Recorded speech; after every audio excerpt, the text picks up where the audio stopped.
नमस्कार। आकाशवाणी जयपुर अजमेर से प्रस्तुत हैं प्रादेशिक समाचार।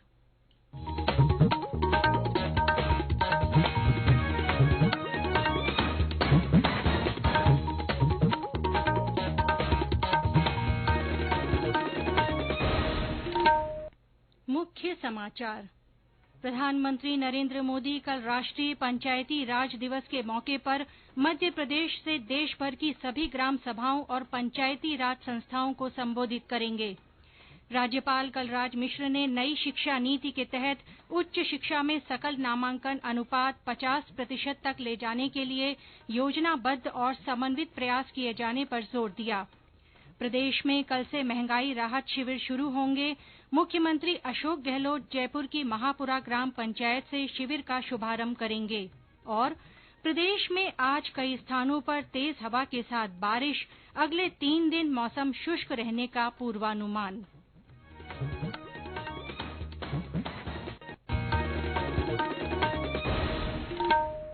समाचारों के साथ मैं आरती नागर। और अब समाचार विस्तार से।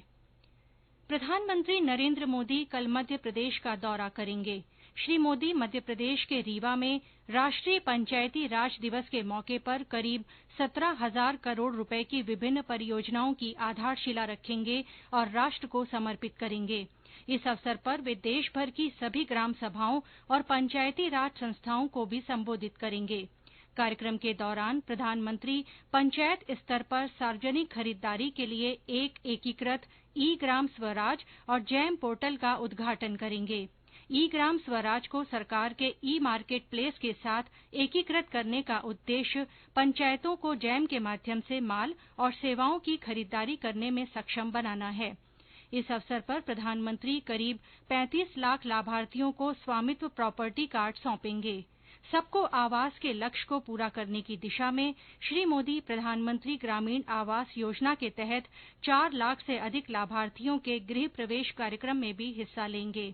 वे 3,000 करोड़ रुपए की विभिन्न रेलवे परियोजनाओं और जल जीवन मिशन के तहत करीब 7,000 करोड़ रुपए की विभिन्न परियोजनाओं की आधारशिला रखेंगे और राष्ट्र को समर्पित करेंगे।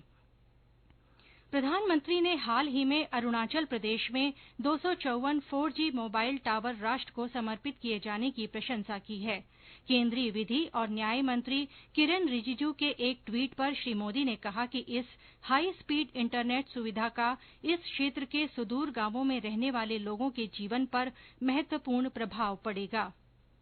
राज्यपाल कलराज मिश्र ने नई शिक्षा नीति के तहत उच्च शिक्षा में सकल नामांकन अनुपात 50% तक ले जाने का लक्ष्य वर्ष 2035 तक हासिल करने पर जोर दिया है। इसके लिए उन्होंने योजनाबद्ध और समन्वित प्रयास किए जाने की आवश्यकता जताई। उन्होंने कहा कि इसके लिए विश्वविद्यालयी शिक्षा को गांवों और दूरस्थ क्षेत्रों तक पहुंचाना होगा। राज्यपाल आज वर्धमान महावीर खुला विश्वविद्यालय कोटा की ओर से आयोजित अखिल भारतीय खुला विश्वविद्यालय कुलपति सम्मेलन को संबोधित कर रहे थे। उन्होंने कहा कि विश्वविद्यालय स्तर पर बेटियों को पढ़ाई के अधिक से अधिक अवसर मुहैया कराए जाने चाहिए। श्री मिश्र ने वर्धमान महावीर खुला विश्वविद्यालय में पढ़ने वाली सभी छात्राओं की फीस का राज्य सरकार द्वारा 100% पुनर्भरण किए जाने पर कहा कि इससे बालिकाओं के नामांकन में काफी बढ़ोतरी हुई है। कार्यक्रम की शुरुआत में राज्यपाल ने संविधान की प्रस्तावना और मूल कर्तव्यों का वाचन किया। सम्मेलन में देश के विभिन्न मुक्त विश्वविद्यालयों के कुलपति और कई शिक्षाविद मौजूद रहे। देश में पिछले 9 वर्षों में हवाई अड्डों की संख्या 74 से बढ़कर 148 हो गई है। केंद्र सरकार के लगातार प्रयासों से हवाई अड्डों और विमानन क्षेत्र के बुनियादी ढांचे में सुधार हुआ है। ऐसी ही एक पहल है क्षेत्रीय कनेक्टिविटी योजना उड़े देश का आम नागरिक। इसका शुभारंभ वर्ष 2016 में हुआ था, जिसके तहत 74 हवाई अड्डों को जोड़ने वाले 469 मार्ग क्रियाशील किए गए। इससे लाखों नागरिकों को सस्ती हवाई यात्रा का विकल्प मिला। जयपुर में आज से G20 टूरिज्म एक्सपो की शुरुआत हुई।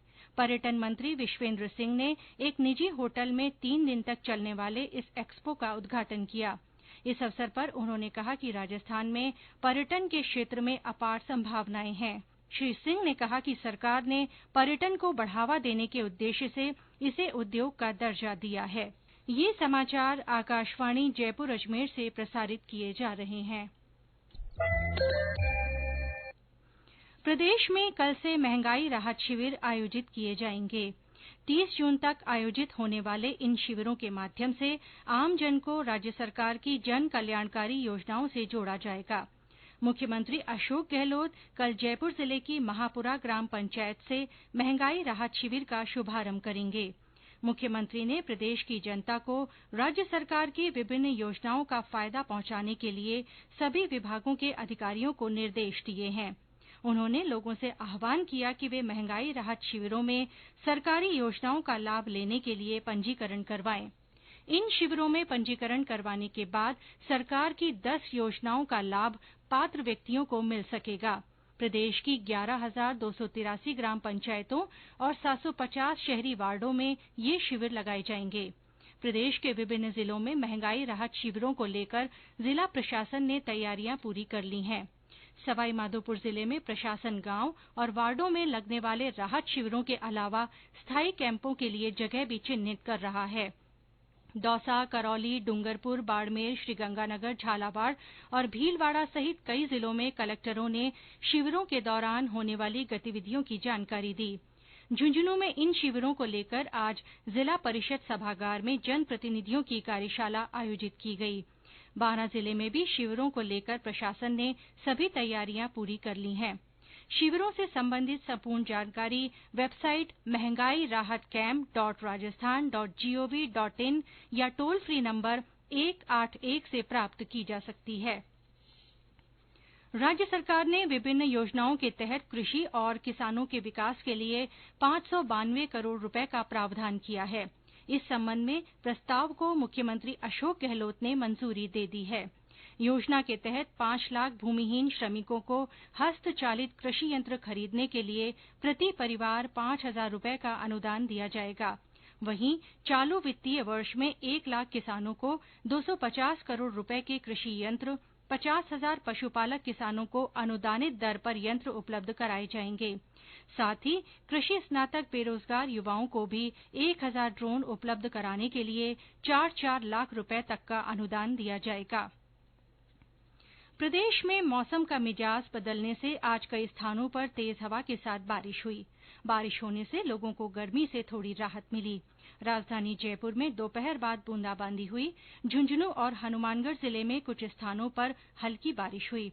बांसवाड़ा में तेज आंधी चलने से कई स्थानों पर पेड़ गिर गए। शहर के जवाहर पुल पर पेड़ के गिरने से विद्युत पोल क्षतिग्रस्त हो गया, जिससे विद्युत आपूर्ति प्रभावित हुई। दौसा और आसपास के इलाकों में दोपहर बाद तेज हवा के साथ बारिश हुई। सवाईमाधोपुर के गंगापुर क्षेत्र में दोपहर बाद आंधी चली। मौसम विभाग ने आज जयपुर और भरतपुर संभाग के कुछ हिस्सों में हल्की बारिश होने का अनुमान व्यक्त किया है। मौसम केंद्र जयपुर के निदेशक राधेश्याम शर्मा ने बताया कि प्रदेश में अगले 3 दिनों तक मौसम शुष्क बने रहने की संभावना है। आगामी 3 दिनों तक राजस्थान के ज्यादातर भागों में मौसम शुष्क बना रहेगा। इसके बाद 27 अप्रैल से राजस्थान के दक्षिणी भागों में आंधी बारिश का एक नया सिस्टम शुरू होगा। 28 अप्रैल से आंधी बारिश की गतिविधियों में और बढ़ोतरी होगी और एक बार फिर से बारिश की गतिविधियां जारी रहेगी और तापमान में 2 से 4 डिग्री सेल्सियस की बड़ी गिरावट होने से गर्मी से राहत मिलने की संभावना है। आकाशवाणी समाचार जयपुर की ओर से श्रोताओं में मोटा अनाज के प्रति जागरूकता के लिए संदेश श्रृंखला चलाई जा रही है। इसमें श्रोता संदेश भेजकर बता सकते हैं कि वे अपने भोजन में मोटा अनाज किस तरह काम में लेते हैं। आज सुनिए नागौर जिले के हमारे श्रोता का संदेश।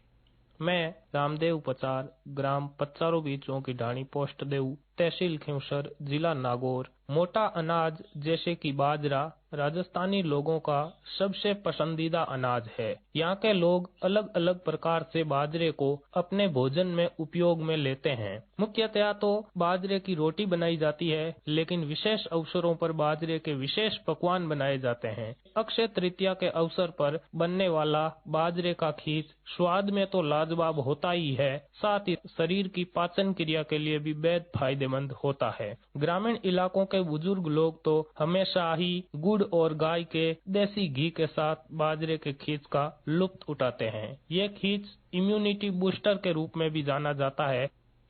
हमारे अन्य श्रोता भी मोटा अनाज के बारे में अपना संदेश लिखकर या रिकॉर्ड कर व्हाट्सएप नंबर 9414052368 पर भेज सकते हैं। शिक्षा मंत्री धर्मेंद्र प्रधान ने कहा है कि राष्ट्रीय शिक्षा नीति युवाओं की वैश्विक आकांक्षा को पूरा करती है। श्री प्रधान ने आज भुवनेश्वर में एक प्रदर्शनी का उद्घाटन करते हुए कहा कि ये प्रदर्शनी भावी कार्यशैली, तेजी से बदलती दुनिया में नए कौशलों की आवश्यकता पर आधारित है। प्रदर्शनी का आयोजन G20 के शिक्षा कार्य समूह की तीसरी बैठक के क्रम में किया गया है। इसमें प्रौद्योगिकी और शिक्षा जगत से जुड़ी इकाइयों ने भावी कार्यशैली पर अपने दृष्टिकोण को प्रदर्शित किया है। प्रदर्शनी में G20 के सदस्य देशों और भारत के 100 से अधिक प्रदर्शकों ने अपने स्टॉल लगाए हैं। इनमें स्वचालन, डिजिकरण और औद्योगिक कौशल संबंधी अत्याधुनिक तकनीकों को प्रदर्शित किया गया है। ये प्रदर्शनी 28 अप्रैल तक चलेगी। आजादी का अमृत महोत्सव के तहत झुंझुनू में आज पूर्व सैनिक और वीरांगना सम्मान समारोह आयोजित किया गया। समारोह में पूर्व सैनिकों और वीरांगनाओं को शॉल और स्मृति चिन्ह प्रदान कर सम्मानित किया गया। कार्यक्रम को पूर्व लेफ्टिनेंट जनरल जयप्रकाश नेहरा और सत्यपाल सिंह कटेवा ने संबोधित किया। और अंत में मुख्य समाचार एक बार फिर। प्रधानमंत्री नरेंद्र मोदी कल राष्ट्रीय पंचायती राज दिवस के मौके पर मध्य प्रदेश से देश भर की सभी ग्राम सभाओं और पंचायती राज संस्थाओं को संबोधित करेंगे। राज्यपाल कलराज मिश्र ने नई शिक्षा नीति के तहत उच्च शिक्षा में सकल नामांकन अनुपात 50% तक ले जाने के लिए योजनाबद्ध और समन्वित प्रयास किए जाने पर जोर दिया है। प्रदेश में कल से महंगाई राहत शिविर शुरू होंगे। मुख्यमंत्री अशोक गहलोत जयपुर की महापुरा ग्राम पंचायत से शिविर का शुभारंभ करेंगे। और प्रदेश में आज कई स्थानों पर तेज हवा के साथ बारिश हुई। अगले 3 दिन मौसम शुष्क रहने का पूर्वानुमान है। इसी के साथ प्रादेशिक समाचार बुलेटिन समाप्त हुआ। नमस्कार।